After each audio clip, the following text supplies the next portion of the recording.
كلنا بنفتخر بالعصر الذهبي للإسلام، بس فعليًا ما نعرفش عنه غير القشور، حتى لمّا نيجي نقرأ عنه أو نحاول نعرف بنحس الموضوع ملخبط وصعب. عشان كده في الفيديو ده هنحكي حدوتة العصر الذهبي للإسلام، والفيديو ده هو أول فيديو من سلسلة العصر الذهبي للإسلام المكونة من 5 فيديوهات إن شاء الله، والهدف منه هو سرد تاريخي للأحداث عشان نفرش الفيديوهات اللي بعد كده. العصر الذهبي للإسلام بدأ رسميًا مع بداية ظهور الدولة العباسية حوالي سنة 750 ميلادية. العصر العباسي اللي فيه اتبنت بغداد وتأسس بيت الحكمة وحصلت حركة الترجمة والكتابة، لكن قبل ما نوصل لكل ده لازم نعرف وصلنا له ازاي. الدولة الأموية اللي فرشت للدولة العباسية الطلعة بتاعتها، أو زي ما قال تميم الأنصاري الدولة الأموية وصلت للقيمة العظيمة اللي اسمها الاستقرار. الاستقرار خلى المزارعين يخططوا للسنة الجاية بأمان، ورجال الأعمال يستثمروا في مشاريع طويلة المدى، والطلاب يتعلموا لفترات أطول. ده لأن الدولة الأموية توسعت بشكل كبير. معنى إنك تتوسع إنك عندك مصادر أكتر للدخل، وعندك تحكم على خطوط التجارة بين الدول. يعني في وقت الدولة الأموية اتفتح الأندلس وسمرقند وبخارى والسند وشمال أفريقيا وخراسان. مع ذلك بسبب التوسع ده حصل مشاكل، منها الطبقية ومنها على رأي ابن خلدون فقدان العصبية اللي حصل بسبب الترف اللي وصله الحكام. وبالنسبة للمسلمين الترف ده كان مستحدث جاي من البيزنطيين، وما كانش اللي عهدوا عليه سيدنا محمد وخلفائه. فطلع واحد اسمه أبو مسلم الخراساني وقال إننا عايزين نولي حد من أهل سيدنا محمد، فجمع جماعة من الناس اللي عندهم نفس الرأي وعملوا شوية خناقات هنا وهناك، عملوا ثورة لحد ما ولوا واحد اسمه أبو العباس السفاح. هنقول ليه اتسمى السفاح؟ أبو العباس انتسب للعباس عم الرسول عشان يكون هو أول حاكم من حكام الدولة العباسية.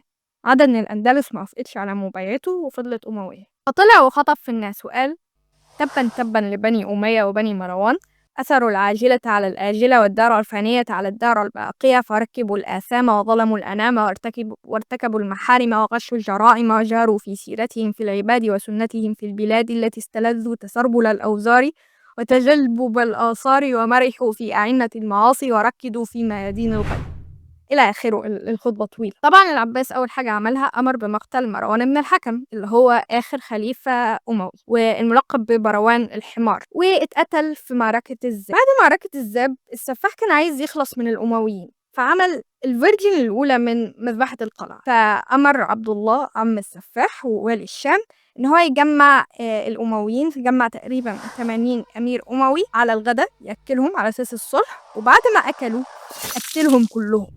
ما فضلش من الأمويين في عصر السفاح غير اللي هرب على الأندلس، عشان كده اسمه السفاح. من الناس اللي هربت من المذبحة للأندلس عبد الرحمن بن معاوية بن هشام اللي كان ملقب بعبد الرحمن الداخل.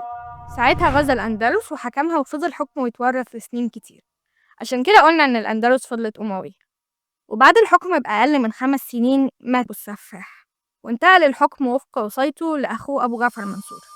عشان نكون في الصورة، سيدنا معاوية بن أبي سفيان الحكم بقى ملكي، بقى بيتورث بين الأخوة والقرايب، وده بيوافق حديث الرسول صلى الله عليه وسلم: الخلافة في أمتي 30 سنة ثم ملك بعد ذلك. ال30 سنة دي انقضت لما سيدنا الحسن تخلى عن الحكم لسيدنا معاوية. المهم إن دلوقتي أبو جعفر المنصور مسك الحكم، وأبو جعفر المنصور بيكره أبو مسلم الخراساني، لدرجة إن لما كان السفاح عايش المنصور قال له أكتر من مرة اقتل أبو مسلم الخراساني، بس السفاح ما وافقش. فلما المنصور مسك الحكم أمر بمقتل أبو مسلم الخراساني. المنصور الإمام الذهبي في كتاب سير أعلام النبلاء قال عنه: وكان فحل بني العباس هيبة وشجاعة ورأيا وحزما ودهاء وجبروتا، وكان جماعا للمال حريصا تاركا للهو واللعب، كامل العقل بعيد الغور حسن المشاركة في الفقه والأدب والعلم. والمنصور هو أول ملك يهتم بالعلم والترجمة، وهو اللي بنى مدينة بغداد. يا جماعة بغداد دي حاجة مهمة قوي. ابن كثير عمل فصل كامل في وصف جمال بغداد، واتقال في وصف بغداد: كانت التجارة منظمة من قبل الدولة، ولكل جنسية حيها الخاص، ولكل مهنة شارعها، ففي شارع تجد تجار الأقمشة، وفي آخر باعة الصابون، وفي ثالث سوق الزهور، وفي غيره محال الفاكهة. وكان شارع الوراقين يضم أكثر من 100 متجر لبيع الورق، وهو اختراع حديث آنذاك انتقل من الصين. الصاغة والحدادون وصناع الدروع واسطبلات الخير والصيارفة وباعة القش وبناء الجسور والإسكافيون جميعهم كانوا يعرضون بضائعهم في أحيائهم المخصصة في بغداد العظيمة. المنصور مات وهو عنده 68 سنة بعد حكم دام 22 سنة، وبعده بخليفتين جه هارون الرشيد. كثير قال عنه كان يتصدق من صلب ماله في كل يوم ب1000 درهم، وإذا حج معه 100 من الفقهاء وأبنائهم، وإذا لم يحج حج 300 بالنفقة السابقة والكسوة التامة، وكان يحب الفقهاء والشعراء ويعطيهم.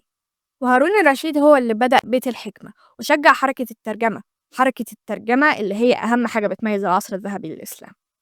المهم، هارون الرشيد مات وساب بعده ميراث في بيت المال محدش سابه من الخلفاء قبل كده، وكان عنده ابنين، الأمين والمأمون. ومن قبل ما هارون الرشيد يموت كانوا بيتخانقوا على الحكم، فقسموا بينهم ولايات بحيث إن اللي يموت التاني يحكم ولايته. بس بعد ما مات الأمين كان عايز ولايات من المأمون، فاتخانقوا وجيش المأمون كسب في معركة، وراس الأمين اتبعتت للحاكم الجديد المأمون. في عهد المأمون بيت الحكمة ازدهر، والديورانت قال عنه: وكان تشجيع المأمون للفنون والعلوم والآداب والفلسفة أكثر تنوعا ودقة منها في عهد هارون، وكان لهذا التشجيع من الأثر أعظم مما كان له في عهد أبيه، فقد أرسل البعوث إلى القسطنطينية والإسكندرية وأنطاكيا وغيرها من المدن للبحث عن مؤلفات علماء اليونان.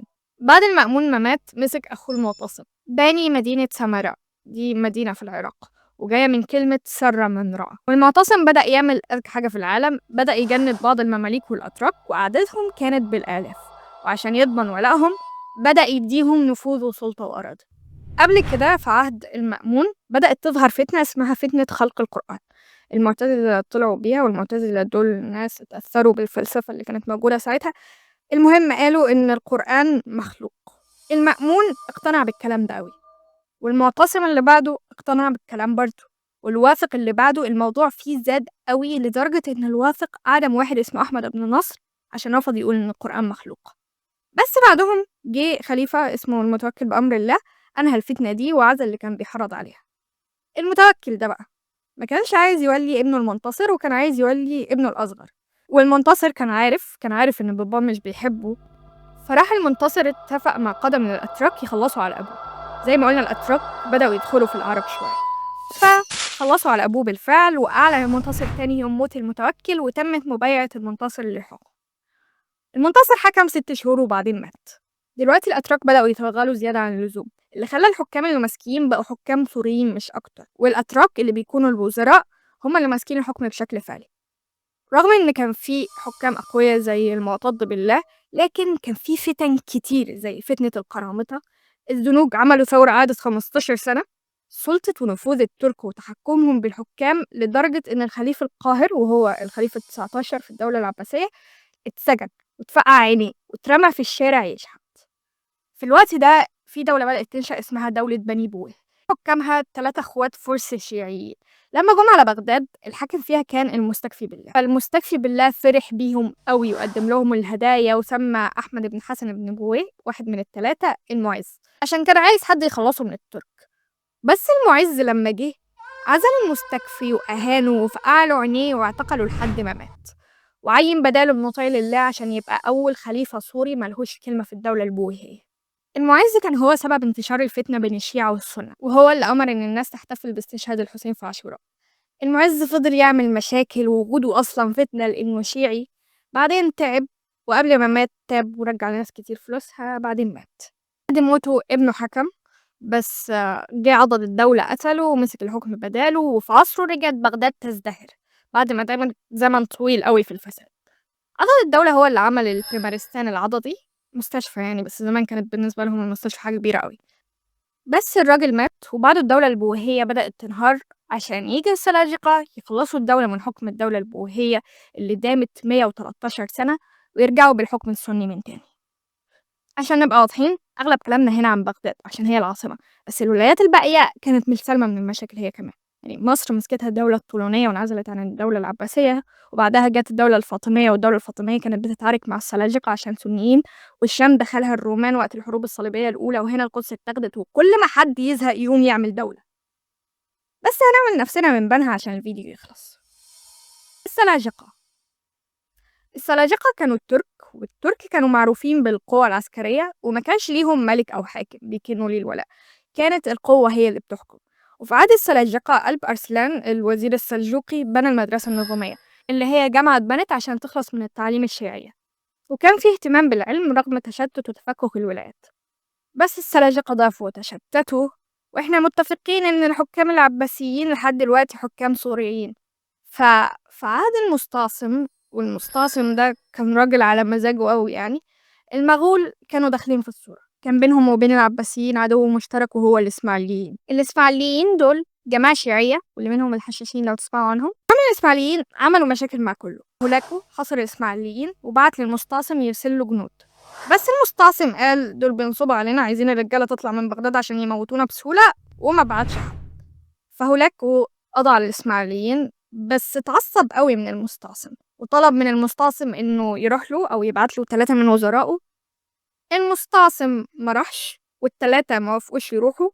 فهولاكو اتعصب أكتر وقال له إنك قد تركت نهج آبائك فاستعد للحرب ينتظر جيشا قويا، ولو أن الشيطان وضع عراقيله أمام خططي لانتصرت عليه. واضح إن هولاكو متعصب.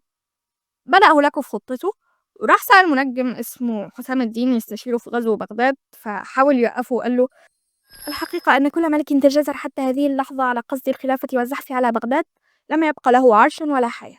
بس هولاكو ما صدقهوش وراح سأل راجل شيعي متعصب فطمنه. كانت خطة هولاكو إنه يحاوط بغداد، فبعت جيش من الشرق ومن الغرب، جيش من عند الموصل وجيش من عند خوزستان. خطته نجحت في إن هي شتت الجيش العباسي اللي وصل له أخبار قدوم الجيش من الغرب، فراحوا عشان يصدوهم وسابوا الشرق حر. المغول كان عددهم كبير، والعباسيين رغم محاولتهم للمقاومة ما كانش عندهم المقدرة إنهم يصدوا الهجوم ده. هولاكو وصل حدود بغداد، حاصرها، بعدين بدأ يهجم على السور اللي كان مكون من 163 برج. وقتها كان الخليفة المستعصم بيحاول بشتى الطرق يتصالح مع هولاكو لأن مفيش حل غير ده، وبعت له ال3 رجالة اللي كان عايزهم. بس لما وصلوا له قتل 2 منهم، واضطر المستعصم يروح بنفسه هولاكو أمر المستعصم يخرج أهل بغداد من بلدهم وينزلوا سلاحهم. ودخل المغول، خربوا المساجد، نهبوا وخربوا القصور، حرقوا الكتب ورموها في نهر دجلة، وقتلوا معظم سكان المدينة. وبعد مقابلة هولاكو بالمستعصم ب10 أيام قتلوا هو وابنه، وسقطت بغداد على يد هولاكو. بس رغم سقوط بغداد وسقوط الخلافة السياسية للعصر الذهبي للإسلام كله، فضلت الخلافة العلمية موجودة، وكأن البذرة اللي اتزرعت في بيت الحكمة في بغداد فضلت تنمو وتزدهر في مراكز تانية، وكأن روح الحضارة الإسلامية كانت أكبر من إن يحبسها سور مدينة أو ينهيها سيف مغولي. وهنا وللأسف الشديد جدا جدا جدا أن الفيديو خلص. لتعلم مصر ومن بالعراق ومن بالعواصم أني الفتى، وأني وفيت وأني أبيت وأني عتوت على من عتا، وما كل من قال قولا وفى، ولا كل من سيم خسفا أبى، ولا بد للقلب من آلة ورأي يصدع صم الصفا.